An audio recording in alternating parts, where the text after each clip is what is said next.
how do we make you feel better about this one?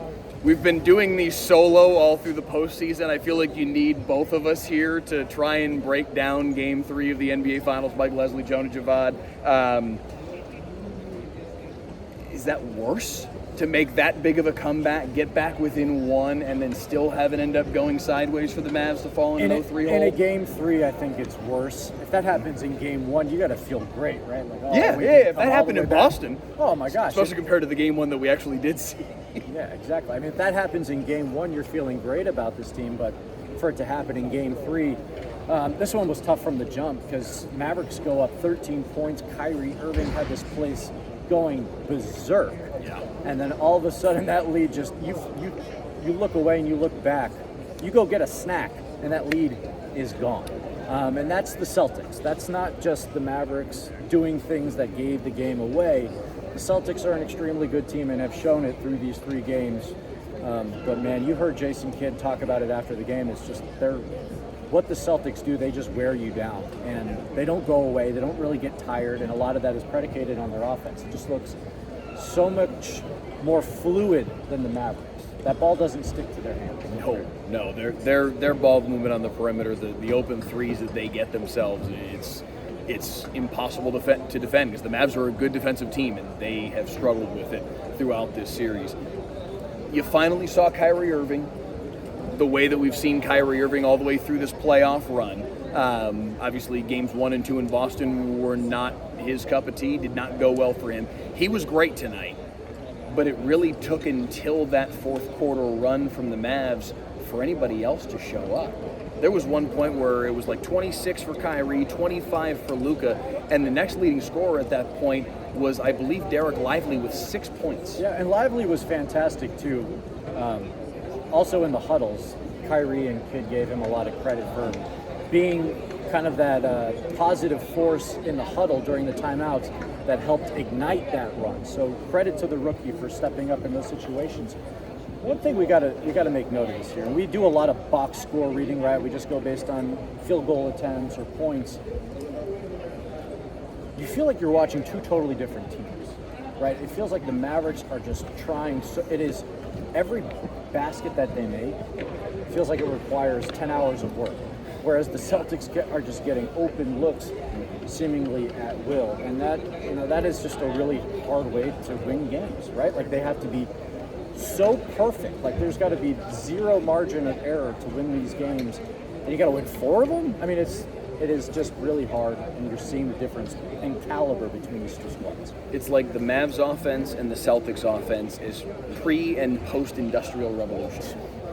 That's the comparison that jumped into my mind as you're outlining that, because that's all of this effort that's required to do something that the Celtics just kind of... I'm sitting next to Nancy Lieberman the whole game, and all we keep talking about is the Celtics, that ball is just moving. It is moving. They're and a lot of that's predicated on that each guy can shoot the 3, right? Like, they're not going to have Daniel Gafford out at the 3-point line to space the floor. But the Mavericks just get caught into this, just watching the basketball on offense and defense sometimes. They just watch Luka or they watch Kyrie and hope they create something. And the Celtics are doing this great job of, help defense where they're cheating out, almost turning it into a double team, and it is just totally disrupt what the Mavs do offensively. And you're not allowing others to get into rhythm when the ball is just staying in Luka's hands for 20 seconds of the shot clock, when it's staying in Kyrie's hands for 20 seconds. And that ball's not moving, and you're just hoping that they create something. It just turns stagnant, and I just feel that's the word. I just feel like the Mavericks offense has been stagnant through these 3 games. I mean, they're just barely getting to 100 points these nights. So, again, credit to the Celtics. They did this without Kristaps Porzingis too. Yeah, that's what's incredible. They made the big comeback, got it down to 1, even after Luka Doncic fouled out, which Doncic fouling out only the 3rd time in his career. The 6th foul that fouled him out, that's a foul. There are some over the course of the game that might need some further evaluation. I thought the P.J. Washington foul call, where he set the screen and Drew Holiday fell over, that was a bad call. I mean, just the optics, it looks like Holiday flops a little bit. And, PJ Washington, it sets a hard screen. I think it's a fine screen. It's clean, It's but just a hard screen. it's just the way it looks. And sometimes refs just go by how things look than actual, contact. So that one was tough. I feel like we need to talk about Luka a little bit because we praise him all the time. Yep. We give him tons of credit, and it's warranted 95% of the time, but this is going to be the 5% where he warrants some criticism. And I'm not going to go Brian Windhorst on this. You probably haven't caught this. By the time you're watching this, you probably will have seen Brian Windhorst went scorched earth on Luka on ESPN after the game. I hadn't seen. Scorched earth. Okay.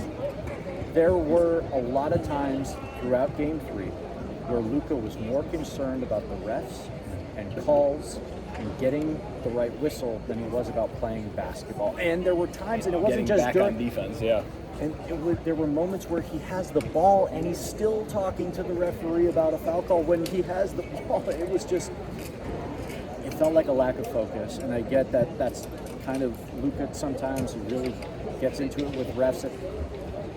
But man, you're in the finals, dude. You just got to play until you hear a whistle. And there were a lot of times where that kind of complaining and whining, I think it turned the crowd off to some degree. That they wanted their star player to just play through it, and I feel like he never really got into a complete rhythm because of that. There is still some maturing that has to happen. There's another level for him to reach. Yes, he has matured some. Mm-hmm. That's the right way to put it. He's got maybe another level or two to reach. And he's only 25. Yeah. So there's a maturity level, there's a leadership level, there is a lead by example level. Like when your 20-year-old rookie is probably the best bench, how do I phrase that? You're the best personality in terms of getting the team riled up. You need some of your vets to do that, not just a 20-year-old rookie. So, I feel like this is a bit of a maturity, a poise issue. And Jason Kidd said this after the game, and this was kind of spot on. Going through this, going down 0-3 in the finals, this is not a bad thing. It's a healthy thing. And I don't know if that's him just, gloss over the fact that they're in the finals, and let's face it, down 0-3, it's never happened. It looks bleak. 0-156 But NBA playoffs all time. He's looking at this as a growing experience, a learning experience for a young team, and a lot of guys who hadn't been to this place before. And I know that's not what Mavericks fans want to hear, but I think there's something to that. I mean, Kidd himself didn't win a title until he was into his 30s. So Dirk had to go through 06 before 11 could happen. Sometimes it just takes getting to this point before taking that next step. The Celtics 2 years ago. Honestly, what I compared this run to this morning was this to me because I think Luka and the way that he has elevated his game this year, the pantheon that he's putting himself in, I think he's above Dirk. I think he's above the guys in this current Celtics team in terms of where their place is going to be in the history of the game. When it's all said and done. For sure. What it reminds me of, especially now that they've lost this game too, is LeBron's 07 Cavs run. Wow. When they got swept by the Spurs. Oh, that's gosh. what this Another feels like. Luka LeBron comparison. It's happened a million times before, but it does kind of feel that way, especially insofar as this feels like just his first toe in the water in the NBA Finals.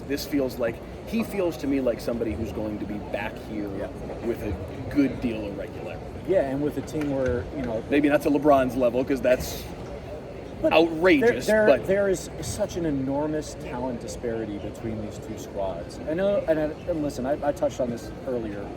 Their playing style is totally different because the Celtics, they just look like a well-oiled machine. But there is such a talent discrepancy. When you're talking about the Celtics, let's say the Celtics have 7 or 8 of the top 10 players in the series? Close to it? That's a lot. Yeah. That's a lot. I mean, maybe 6 to 7. Who's the third Mav you put in the top 10 if it's 7, not 8? Like, obviously, Luka and Kyrie. Just as a placeholder, I guess Lively or PJ Washington. I would say Lively. I think he's their third most important player, but is Lively a better player than Porzingis, Drew Holiday, Derek White, Jaylen Brown, Jason Tatum. I mean, Sam Hauser had That's- 9 points, and that was more that's than the a lot of problem. the Mavericks for a lot of the night. So they were the number 1 team in basketball for a reason. It wasn't by accident. We're seeing it. They were historically good, and now it's over. And listen, the Mavs were underdogs to go into this series. It was going to take something Herculean to win it, but 0-3 is tough. I didn't think it was going to come to this. We said it before the series. If they were going to win the series, Luka and Kyrie had to be the first and second best players in the series. Tonight's the closest we've seen to that. Yeah. And I think, honestly, if Luka doesn't foul out, I think they might finish the job and finish the comeback, and all of a sudden this looks a little different. But this is the reality of the matter, and now you've got to win 4 straight and make seismic history to not end up on the losing end of this series, and that feels very, very unlikely. Yeah, so I guess we'll leave it at this. Going into Game 4, what do we think the Mavericks do? I don't think they're going to magically change who they are offensively. They threw Tim Hardaway Jr. off the bench. That didn't work. And it did not work because it hasn't worked at all. There was a reason why he had played himself out of their playoff rotation, and we saw it. He's just been struggling all year shooting, and they try to find some sense of offense. He had good looks too, and it just isn't working. So going into Game 4, I don't think we're going to magically see 2 totally different teams. I could see the Mavs stealing one because they led for a good portion of that first half, but man, the Celtics look good. They look good. And, if they don't, then they're going to go home, and there's no way this goes past Game 5. So, anyway. The Mavs are good enough to win a game in this series. They very, very nearly did it tonight. We'll see if they can pull it off on Friday, but yeah. You got to plant the seed of doubt, right? It starts with 1, so... If there's a Game 6 in Dallas next Thursday, that will be a rather shocking development. Yes, indeed. All right, that's enough for us. Good night, everybody.